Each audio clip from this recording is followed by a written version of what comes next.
Good morning students. आज हम data type के बारे में पढ़ेंगे।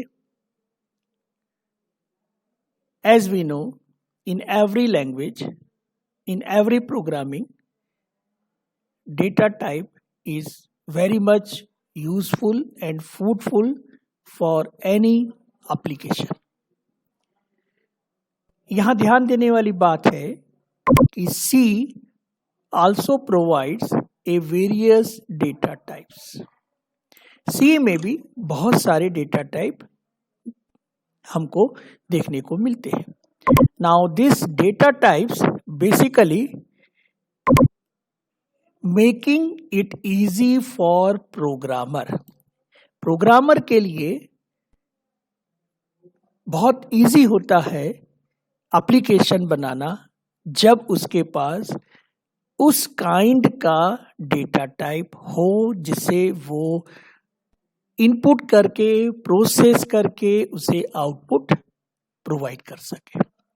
Now this data type actually the programmer select a suitable data type as per the requirement of an application.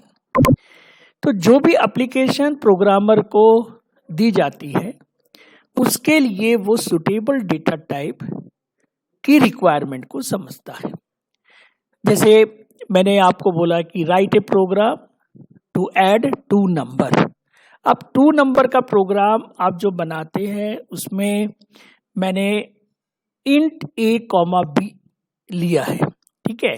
तो अब इंट a कॉमा बी लिया है तो बट नेचुरली हमें कौन से वैल्यू लेने पड़ेंगे जो कि डेसिमल नंबर नहीं होते हैं, होल नंबर को लेना पड़ेगा। क्यों? क्योंकि आपने इंट a कॉमा बी लिया है। अगर यूजर को फ्लोट या फिर फ्रैक्शनल नंबर का एडिशन करना है तो आपका प्रोग्राम नहीं चलेगा। उस केस में फिर से प्रोग्रामर को रिक्वेस्ट करना पड़ेगा कि आप प्रोग्राम को मॉडिफाई कीजिए और ये फ्लोट के लिए भी रन होना चाहिए। तो क्यों नहीं पहले से ही हम डेटा टाइप फ्लोट लेके चलें जिससे कि ये दोनों काइंड के वैल्यूज को ऐड कर सके। ओके, तो let we will understand what kind of data type available in C language. तो देखिए ध्यान से, following are the 3 data type available in the C language. The first is primitive data type, second is derived data type, and third is user defined data type. तो यहाँ पर मुझे इस word से ही इसकी डेफिनेशन समझ में आनी चाहिए। अगर आ रही है तब तो बहुत जल्दी हम समझ जाएंगे इसके थ्योरी पार्ट को और एप्लीकेशन पार्ट को। Now the meaning of primitive is fundamental, standard, inbuilt. तो इस काइंड के डेटा टाइप को हम बोलते हैं प्रिमिटिव डेटा टाइप्स।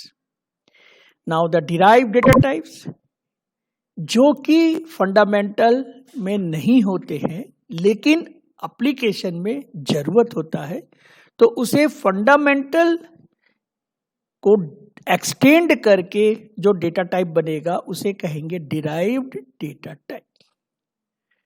जैसे मेरे पास में सिंगल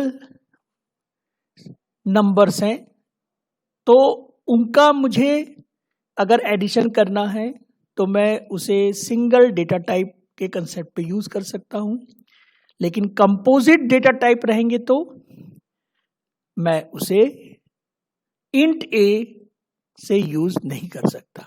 तो at that time we will use the set of it, तो that is known as a derived data type.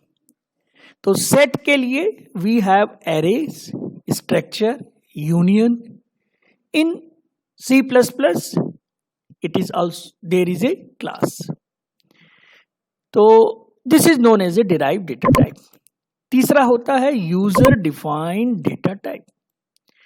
तो यूजर डिफाइंड डेटा टाइप का मतलब है अगर आपके पास फंडामेंटल में वो डेटा टाइप नहीं है, डिराइव डेटा टाइप में भी वो अवेलेबल नहीं है, then we will think about the user defined data type. तो यूजर के पास भी उसे बनाने के कुछ रूल्स होते हैं जो यूज करके डेटा टाइप बनाए जा सकते हैं। तो fundamentally they are the 3 data types. One is the primitive, second is the derived, and third is the user defined. Now we will understand the what kind of primary fundamental data type. So in C language, primitive data type is also actually known as a primary fundamental data type. So in C language, this primary fundamental type are in 5 category. First is the int for the integer data type, char for the character data type, float for the floating point data type. Now double, it is for the double precision floating point numbers, and the void whenever there is a no value. So such kind of data type are we can actually keep in the primitive data types. इसे primitive data type में ही हम रखेंगे। अब देखिए derived data type कौन कौन से होते हैं।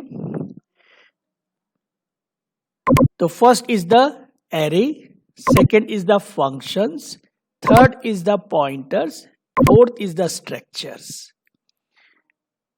Also there is a union. So this kind of data type are known as a derived data type. ठीक है। Now this derived word actually suitable for the sets. So array is a one kind of similar data element. Structure is a set of different kind of data element.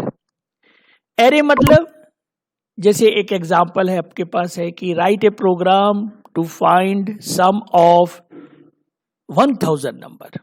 तो इन 1000 number में हम individual लेंगे तो बहुत हमें time consume होगा programme बनाने के लिए। अगर गलती हो गई तो उसे डिबग करके और एग्जीक्यूट करने के लिए। ऑफ कोर्स 1000 के बाद किसी ने बोला कि ये 10,000 नंबर का एडिशन करो, तो उस केस को आपको अपडेट करने के लिए भी बहुत समय लगेगा। एक चीज इंपॉर्टेंट है प्रोग्रामिंग में, सबसे पहले तो प्रोग्राम बनाना of course it is a difficult task, लेकिन आपने उसको फेस को पार कर लिया and you are now the position कि आप प्रोग्राम बना सकते हैं। Now the second requirement in the software industry is what? You have to update, you have to extend your program for the new features. अब इस case में क्या है कि आप जितना जल्दी अपडेट करके देंगे उतना ही फायदा कस्टमर को होता है।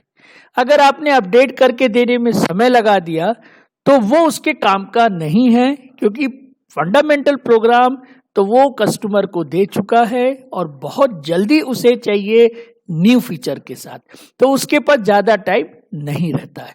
तो अपडेट करते समय हम चाहेंगे कि आप जो सपोज करिए कि 10 दिन में प्रोग्राम बनाया है तो अपडेट एट मोस्ट 10 घंटे में हो जाना चाहिए। तो अगर ये ऐसा पॉसिबल है तभी उसका यूजफुल है। तो अगर मैंने आपको बोला कि 1000 नंबर की जगह 10,000 नंबर का एडिशन करना है तो आपने उसे बहुत समय लगा दिया बनाने के लिए, तो मेरे लिए उसका यूज नहीं होता है। तो ये हमें समझना है कि ऐसा कोई डेटा स्ट्रक्चर जो इन फ्यूचर अपडेट करने में हमें हेल्प करे तो वो हमारे लिए फ्रूटफुल हो सकता है। तो एरे में ये कैरेक्टरिस्टिक्स है कि उसका अपडेशन प्रोग्राम का बहुत जल्दी हो सकता है। लाइकवाइज स्ट्रक्चर में भी, फंक्शन में भी, पॉइंटर्स में भी इसमें बहुत फास्ट अपडेशन होते हैं। Now see language provides more extended version of above mentioned primary data types। तो ये एक्सटेंशन वर्जन जो होंगे that is actually nothing but come under the word derive data types. ठीक है ना, उसका एक्सटेंशन हो गया।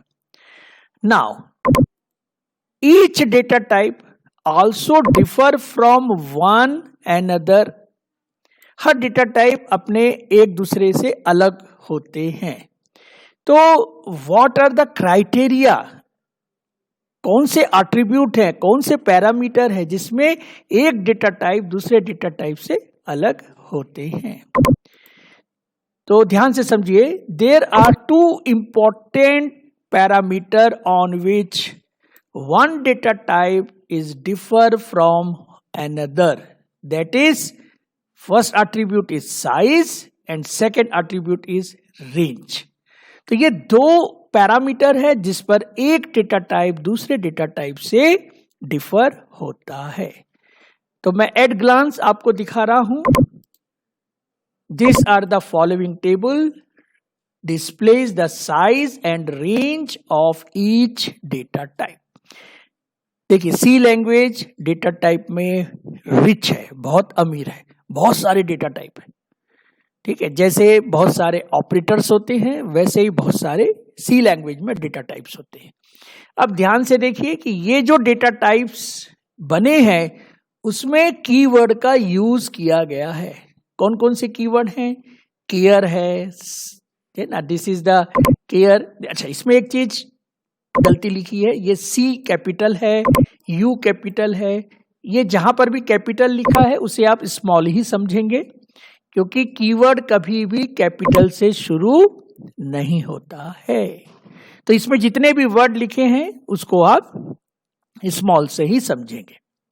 ओके, तो कौन कौन से कैरेक्टर डेटा टाइप यूज हो रहे हैं? तो एक है केयर, दूसरा साइंड, तीसरा अनसाइंड, चौथा शॉर्ट, पांचवा लॉन्ग, ठीक है, छठवां फ्लोट, सातवां डबल। ठीक है, तो this are the 7 important keywords are using for making data type. ठीक है, तो ये आपके डेटा टाइप्स बन रहे हैं जिसमें कुछ चीजें आपकी थोड़ी सी, जैसे फंडामेंटल क्या है, कैरेक्टर है, उसको मैं थोड़ा आगे पीछे करके मैग्नीफाई कर सकता हूं। जैसे कैरेक्टर को साइंड कैरेक्टर भी बोल दीजिए आप, एक ही बात है। तो कैरेक्टर बाय डिफॉल्ट क्या है? साइंड कैरेक्टर होता है। साइंड का मतलब ये है कि आपके पास जो रेंज बनेगी वो माइनस से आ सकती है, क्योंकि साइंड है। तो साइंड मतलब -128 टू +127। तो ये साइंड कैरेक्टर की बात आ रही है। तो ये बाय डिफॉल्ट कैरेक्टर क्या होता है? साइंड होता है।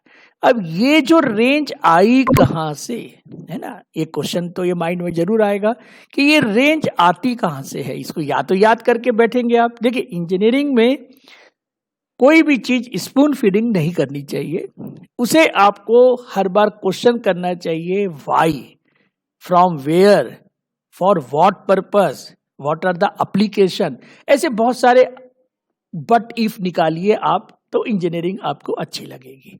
अदरवाइज आप पढ़ लेंगे, पास भी हो जाएंगे, डिवीजन भी बना देंगे, लेकिन हो सकता है कि आपकी knowledge time to time update नहीं हो पाए।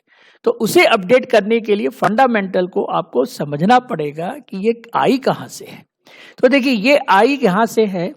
सबसे पहले ये समझिए कि दे आर द 2 एट्रीब्यूट, एक डेटा टाइप को दूसरे डेटा टाइप से डिफर करने के लिए। तो पहला क्या एट्रीब्यूट है? साइज है, और दूसरा एट्रीब्यूट है रेंज। अब ध्यान से देखिए कि इसके अंदर में सब डेटा टाइप की रेंज अलग अलग है, इसीलिए तो सब अलग अलग है। अगर एक जैसे ही हो गई तो फिर सबका नाम बदल के हम क्या कर लेंगे, कुछ नहीं कर सकते। हाँ, बाय डिफॉल्ट हो सकता है कि वो चीज को आप उस तरीके से, जैसे आप करेक्टर को साइंड करेक्टर भी बोल सक रहे हैं, तो ये दो नहीं हुए, ये एक ही हुआ भाई, है ना, ये एक ही लाइन में लिखा है ना, तो ये एक ही है, ये उसका नाम ये भी लिख सकते हैं और साइंड करेक्टर भी लिख सकते हैं। तो देखिए ध्यान से, मैंने किसी के सामने 1 लिखा है, 2 लिखा है, 4 लिखा है, 8 लिखा है, 10 लिखा है। तो ये साइज है हर डेटा टाइप की जो कि मेमोरी एलोकेशन में काम आता है ना। मेमोरी कौन सी है, रैम की बात हो रही है, तो मेमोरी एलोकेशन में इसे काम आता है, ठीक है। अब ये जो साइज हैं ये 32 बिट कंप्यूटर के साइज हैं, ये 64 बिट कंप्यूटर के साइज इससे ज्यादा बड़े हो सकते हैं। तो अभी हम 32 बिट कैरेक्टर की बात कर रहे हैं। तो यहां पर ध्यान से देखिए, यहां मैंने 1 लिखा है, तो ये 1 का यूनिट क्या है, बाइट है। तो this character required 1 byte to store 1 symbol in a memory, क्योंकि कैरेक्टर क्या है, सिंबल होता है, ठीक है। अब ध्यान से देखिए, 1 बाइट का मतलब 1 बाइट का मतलब क्या हो गया, 8 बिट्स। 8 बिट्स का मतलब क्या हुआ, 8 बिट्स यानी कितने बड़े हो गए, देखिए ध्यान से देखिएगा। तो अगर इसमें मैं 8 बिट्स का वैल्यू निकालूं तो कितना निकलना चाहिए, तो इसमें आप ध्यान से देखिए, जो लास्ट बिट होगा यानी कौन सा नंबर का, जो 8th नंबर का बीट है वो साइन के लिए यूज होता है, ठीक है ना। 1 साइन के लिए यूज होता है, 1 for plus and 0 for the minus, और जो 7 बीट्स है वो वैल्यू को रिप्रेजेंट करते हैं। तो आप अगर 2 to the power 7 करेंगे ना, 2 to the power 7 करेंगे तो आपको इसमें से कोई वैल्यू निकल के आएगी। तो what will be the value of 2 to the power 7, अगर इसको आप ध्यान से देखेंगे 2 to the power 7 को, तो आपको मिलेगा इसके अंदर में 128 मिलेगा, ठीक है ना। तो इसको आप ध्यान से देखिए, ये 128 यहां भी है और यहां पर भी है। यहां पर 128 आपको दिख नहीं रहा है, पर मुझे तो दिख रहा है। आपको क्यों नहीं दिख रहा है, क्योंकि यहां पर 8 नहीं लिखा है। मुझे क्यों दिख रहा है, क्योंकि ये 0 to 127 है, इसलिए दिख रहा है मुझको। तो 0 से 127 करूंगा तो ये 128 हो जाएगा। और ये 128 जो लिखा है ना, ये 0 से नहीं है, ये कहां से है, -1 से है। तो -1 से -128, और यहां पर भी 128 है। तो ये इतनी बड़ी रेंज हो गई आपकी, काहे की, करेक्टर की हो गई, ठीक है। तो इसको मैं इस तरीके से डिनोट करूंगा। अब अनसाइंड कर देते हैं अपन, इसी साइंड को क्या कर दीजिए, अनसाइंड। तो अनसाइंड करने से क्या मिलेगा, ये जो माइनस है ना, ये प्लस में ऐड हो जाएगा। तो अगर मैं इसको इसमें ऐड करूंगा तो क्या मिलेगा, 0 to 255, यानी मैं इतने बड़े नंबर का मैनिपुलेशन कर सकता हूं। यानी जब मैं रिजल्ट दिखाऊंगा ना, तो इसका रेंज क्या होगा, मतलब आपका इनपुट भी जो होगा ना वो इसी रेंज में होना चाहिए, तो रिजल्ट भी इसी रेंज में होगा। यानी मैं अगर उसको छोटे से छोटा नंबर बोलूंगा तो 0 आना चाहिए, बड़े से बड़ा बोलूंगा तो 255। तो ये 255 यानी 256, ये आया कहां से, ये आया 8 बिट से। 2 to the power 8 को करोगे तो कितना मिलेगा आपको, है ना। अगर आप 2 to the power 8 करोगे तो आपको मिलना चाहिए 256, तो 256 मिलेगा, और 7 करोगे तो 128 मिलेगा। तो ये यहां से सब निकल के आ रहा है। अब integer, second fundamental data type होता है इंटीजर, जिसको साइंड भी बोलते हैं। तो ये साइंड इसलिए है कि इसके अंदर माइनस का डिफॉल्ट वैल्यू है। तो इसकी रेंज देखिए, -32,768 टू +32,767, इतनी बड़ी रेंज है। आपका इनपुट जो है इसी रेंज में होना चाहिए और रिजल्ट भी इसी रेंज में आना चाहिए। इसके बाहर आएगा तो गार्बेज वैल्यू बन जाता है। और साइंड इंट के लिए हमें कितना मेमोरी लगेगी, 2 लगेगी, 2 बाइट। तो 2 बाइट यानी कितना हो गया, 16 बिट। तो इसके अंदर में 2 to the power 16, तो 2 to the power 15 करेंगे तो आपको ये 32,767 मिलना चाहिए। आप कैलकुलेट करके देखिए मिलता है कि नहीं मिलता है। अब इसी को अनसाइंड कर दीजिए भाई। अगर इसको अनसाइंड कर देंगे तो क्या होगा, इसको अनसाइंड करेंगे तो जो माइनस है वो चुपचाप आपका यहां पर आ जाएगा, ठीक है ना, वो आपका यहां पर आ जाएगा। तो आई थिंक अब आप समझ में आ रहा है कि साइंड और अनसाइंड का मतलब क्या होता है। अब इंटीजर को छोटा भी कर सकते, इतना बड़ा नंबर मुझे नहीं चाहिए भाई, कितना छोटा कर दीजिए, तो उसको शॉर्ट इंट कर दीजिए आप। तो शॉर्ट इंट कर देंगे तो आपका, जैसे मुझे कोई एप्लीकेशन में देखना है जिसमें 255 के ऊपर कोई वैल्यू नहीं आती है, 256 ही नहीं आता है, तो मैं उसे शॉर्ट इंट लेके करूंगा, जिससे कि मेरी ऑटोमेटिक वैलिडिटी भी बन सकती है, ठीक है। Now short signed short int कर देंगे तो ये वही बन जाएगा, आपका साइंड करेक्टर ही बन जाएगा, दैट इज -128 to 127। अब ये साइंड शॉर्ट इंट और साइंड करेक्टर में क्या डिफरेंस है, ठीक है। इसमें सबसे बड़ा डिफरेंस तो ये दिख रहा है कि ये 2 बाइट लेगा, ये 1 बाइट लेगा, ये तो आपको दिख ही रहा है।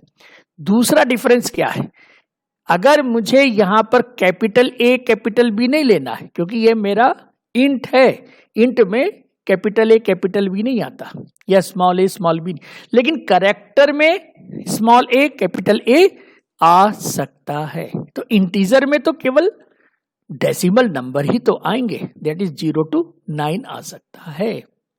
तो this is the brief of this signed short int. अब इसी को लॉन्ग भी कर सकते हैं, है ना, लॉन्ग कर देंगे तो बहुत बड़ी संख्या बन जाएगी आपकी, करीब करीब ये आपकी बन रही है 3 3 6 3 9 10 डिजिट की संख्या बन रही है, बहुत बड़ा नंबर है ये। अब इतने बड़े नंबर को आप इजिली मैनिपुलेट कर सकते हैं, इसमें से कोई भी नंबर रीड कर सकते हैं, ठीक है। तो इसको मैं बोलूंगा यहां पर साइंड लॉन्ग इंट। अब अनसाइंड करने से क्या मिलेगा, जस्ट आपको समझना है अनसाइंड कैसे मिलेगा आपका। अनसाइंड का मतलब है कि ये माइनस को प्लस कर दो, तो ये देखिए 42 हो गया, है ना। जब आप इसको दोनों को जोड़ेंगे तो 21 + 21 42 आ गया आपका, ठीक है। Now the third important fundamental is the float. तो देखिए फ्लोट का 4 हो गया। अब इंट और फ्लोट में क्या डिफरेंस है, सबसे बड़ा डिफरेंस डेसिमल नंबर है। दूसरा डिफरेंस, इसमें 4 बाइट आ रहे हैं, इसमें 2 ही बाइट आ रहे थे, ठीक है ना। लॉन्ग में केवल 4 आ रहे थे, लेकिन डेसिमल नंबर नहीं आ रहा था। तो अब फ्लोट में ध्यान से देखिए कितना बड़ा नंबर है, ये बहुत बड़ा नंबर है, 38 डिजिट के काम कर सकते हैं आप, 38 डिजिट, यानी आप सोचिए कितना बड़ा नंबर हो सकता है आपका। डबल में 8 बाइट होंगे और इससे भी बड़ा 308 हो सकता है, ठीक है। तो देखिए डबल में क्या हो रहा है, 308, यानी बहुत बड़ी संख्या होती है ये, है ना, 308 डिजिट हो सकते हैं। अब लॉन्ग डबल कर देंगे तो सबसे बड़ा हमारे पास डेटा टाइप में लॉन्ग डबल ही होता है। अगर कोई आपको ऑब्जेक्टिव क्वेश्चन दे कि भाई कौन सा बड़ा डेटा टाइप होता है, तो आप उसे सेलेक्ट करेंगे लॉन्ग डबल। क्यों, क्योंकि इसके अंदर ध्यान से देखिए 4932 डिजिट्स के ऊपर काम चल कर सकते हैं आप। तो ये आपका डेसिमल नंबर चल रहा है, लेकिन उसको आप चाहें तो इतने बड़े नंबर के ऊपर काम कर सकते हैं।